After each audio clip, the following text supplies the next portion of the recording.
بسا اوقات بہت سی محنتوں کا نتیجہ انسان دیکھتا ہے کہ ضائع چلا گیا.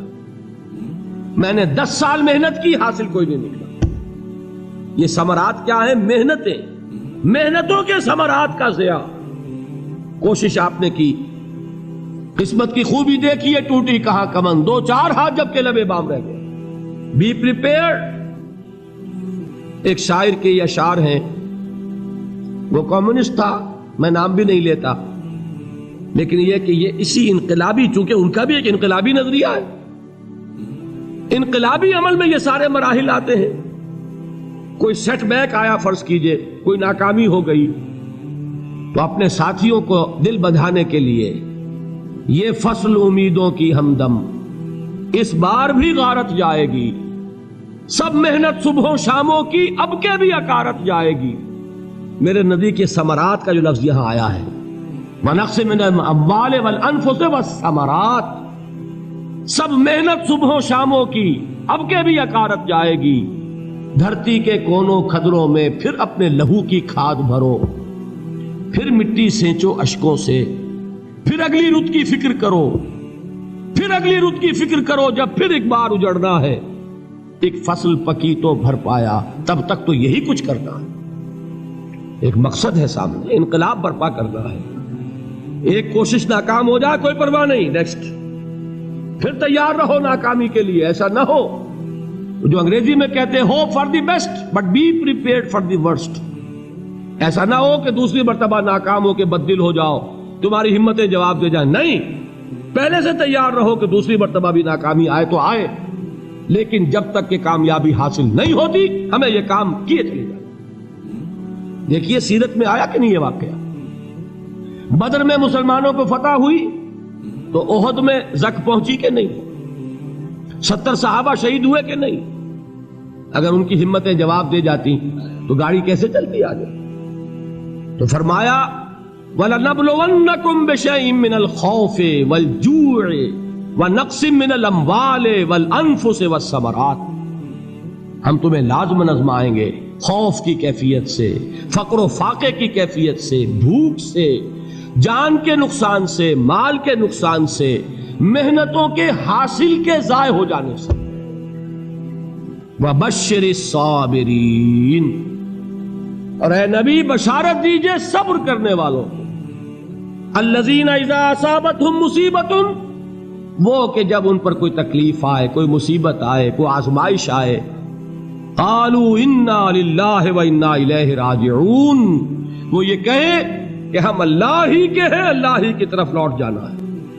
یہ وہی انداز ہے جو میں نے فارسی کا شعر سنایا تھا آپ کو کہ سرے تسلیم خم ہے جو مزاج یار میں آئے.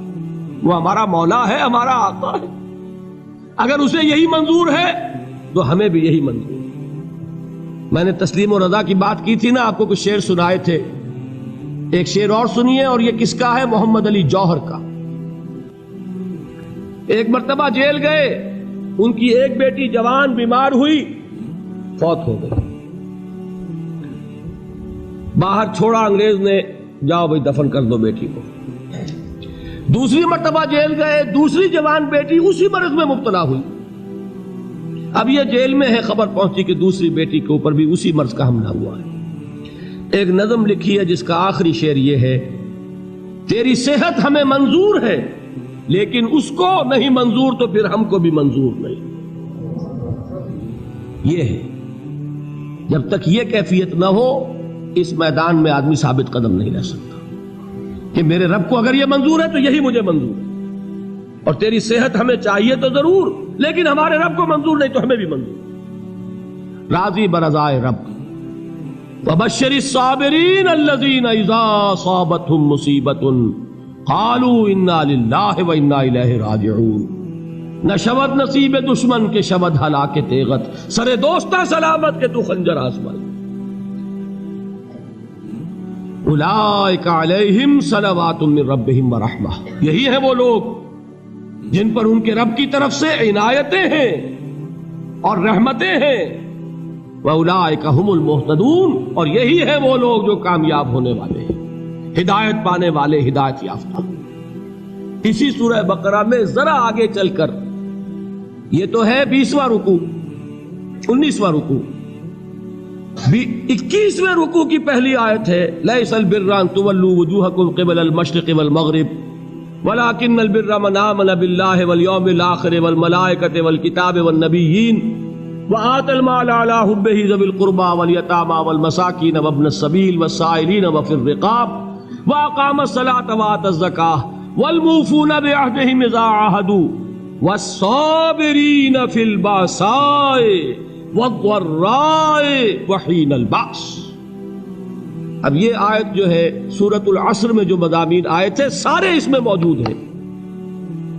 وہاں ایمان کا لفظ آیا، یہاں 5 ایمانیات کی تفصیل آ گئی، اعمال کی تفصیل آئی، اور آخری بات وہاں کیا ہے وتواصوا بالصبر، اور یہاں کیا ہے والصابرین فی البأساء والضراء وحین البأس، اور صبر کرنے والے، اصل نیکی ان کی ہے جو صبر کریں، کس میں؟ جنگ کے وقت، ذرائے، باسائے، باسا کہتے ہیں فقر اور فاقہ، واحد آئے گا باس تو اس کے معنی جنگ، اور باسا جمع میں آئے گا تو فاقہ، فقر، بھوک، اور ذرائے جسمانی تکلیف، ضرر، جسمانی تکلیفوں میں صبر کرنے والے، فقر اور فاقے میں صبر کرنے والے، اور جنگ کے وقت صبر کرنے والے، اولئک الذین صدقوا واولئک هم المتقون، یہ ہیں وہ لوگ جو صبر کرنے والے ہیں، یہ ہیں جو سچے ہیں، جو اپنے دعوے میں نیکی کے اور ایمان کے صادق ہیں، اور یہی وہ لوگ ہیں جو متقی۔ اگلی سورت ہے سورہ آل عمران، اس میں 2 لفظ آئے ہیں، آخری آیت یا ایھا الذین آمنوا اصبروا وصابروا ورابطوا واتقوا اللہ لعلکم تفلحون۔ دیکھیے یہاں صبر اور صابر جو تعلق جوہد اور جہاد کا ہے وہی ہے صبر اور مصابرت۔ صبر ایک طرفہ عمل ہے، آپ جھیل رہے ہیں، برداشت کر رہے ہیں، صبر علی المعصیہ، صبر علی الطاعہ، صبر علی الابتلاء، یہ سب کیا ہے؟ صبر۔ اور مصابرت کیا ہے؟ صبر کا صبر سے مقابلہ۔ یہ سورہ آل عمران، اب وقت نہیں ہے میں آپ کو سناتا اللہ تعالیٰ نے کیسے کیسے مسلمانوں سے کہا، مسلمانوں تمہیں زک پہنچی ہے تو انہیں بھی تو پہنچی تھی، ان کے 70 نہیں مارے گئے تھے بدر میں، ان کے حوصلے جو ہیں وہ تو پست نہیں ہوئے، وہ اگلے سال آ گئے تم پر چڑھائی کر کے، تم کیوں اتنا برا مان رہے ہو؟ تمہارے دل اتنے زخمی کیوں ہو گئے؟ تمہیں تکلیف پہنچتی ہے تو انہیں بھی پہنچتی ہے۔ اپنی غیرت جو ہے ہمیں ذرا اس کا جائزہ لینا چاہیے۔ لوگ باطل نظریات کے لیے کتنی قربانیاں دے رہے ہیں، لوگ باطل چیزوں کے فروغ کے لیے کتنی محنتیں کر رہے ہیں۔ جیسا کہ میں نے ابھی کہا تھا، اسی غیرت کو چیلنج کرنے کے لیے، ذرا آپ کی حمیت دینی کو جوش دلانے کے لیے، قادیانی نوجوان کتنی تعداد میں اپنے آپ کو دین کے لیے وقف کرتا ہے، اور آپ کتنے نوجوان ہیں جو اپنے آپ کو دین کے لیے وقف کرتے ہیں، اور ہوں وہ کھاتے پیتے گھرانوں کے لوگ۔ یہ نہیں ہے کہ اگر کوئی اور کام نہیں کر سکتا تو پھر یہ ہے کہ وہ دین کے کام میں لگ جائے۔ باصلاحیت لوگ، کھاتے پیتے لوگ، ذہنی استعداد رکھنے والے لوگ، اونچے گھرانوں کے لوگ، وہ وقف کریں اپنے آپ کو دین کے لیے۔ اس کے بغیر کیسے باہر آ جائے گی، کیسے رونق آ جائے گی؟ تو دنیا میں باطل نظریات والے جو ہیں، یہ بات کہی گئی ہے، مسلمانوں تم اگر توحید کے لیے لڑ رہے ہو، دیکھتے نہیں ابو جہل کو، اس نے گردن کٹوائی ہے شرک کے لیے، شرک کے لیے گردن کٹوائے، اور تم توحید کے لیے گردن کٹوانے کو تیار نہ ہو۔ اس نے گردن کٹوائی کہ نہیں کٹوائی؟ اور کس طرح کٹوائی ہے؟ کیونکہ بڑا متکبر قسم کا، فرعون قسم کا شخص تھا، جب گردن کاٹنے لگے تو کہتا ہے ذرا نیچے سے کاٹنا، تاکہ جب تم نیزے کے اوپر چڑھاؤ میرے سر کو تو اونچا نظر آئے، معلوم ہو سردار کا سر۔ وہ بدبخت مرتے ہوئے بھی جو اس کی کیفیت تھی نا، اس کو ذہن میں رکھیے۔ تو یہ اس لوگوں نے قربانیاں دی، جانیں دی، تو فرمایا اگر تم ان سے زیادہ قربانی نہیں دو گے، یہ نوٹ کر لیجئے اس کو، مجرد اگر حق کو غالب کرنا اللہ کے ذمے ہو تو آنے واحد میں غالب کر دے گا، تمہیں تکلیف ہی دینے کی ضرورت نہیں۔ سمجھ رہے؟ کیا اللہ کے مقابلے میں کوئی باطل کی طاقت ٹھہر سکتی ہے؟ یہ تمہارے ایمان کا امتحان ہے، یہ تمہارے خلوص کی آزمائش ہے، یہ تمہارے امتحان کا ثبوت درکار ہے کہ اللہ تعالیٰ دیکھنا چاہتا ہے تم اس کے لیے اپنی جانیں قربان کرنے کو تیار ہو کہ نہیں، تم اس کے لیے تن من دھن لگانے کو تیار ہو کہ نہیں۔ اور یہ جان لو کہ اگر کفار اور مشرکین اور ملحدین اور باطل نظریات والے وہ جو کچھ قربانیاں اپنے باطل نظریات کے لیے دے رہے ہیں ان سے زیادہ اگر تم نہیں دو گے تو حق غالب نہیں ہوگا۔ انہوں نے جو صبر کیا ہے اپنے باطل نظریات پر، اگر تم اس سے زیادہ صبر کا ثبوت نہیں دو گے اپنے اس حق پر تو حق غالب نہیں ہوگا۔ اس لیے فرمایا یا ایھا الذین آمنوا اصبروا وصابروا، نہ صرف یہ کہ صبر کرو بلکہ صبر میں اپنے دشمنوں سے آگے نکلو، ان کے صبر سے بڑھ کر صبر کرو۔ وَرَابِطُوا، مرابطہ کہتے ہیں چوکس رہنا، ہوشیار، پہرا دو، ایسا نہ ہو کہ دشمن جو ہے غفلت میں تمہارے اوپر کوئی حملہ جو ہے کر بیٹھے۔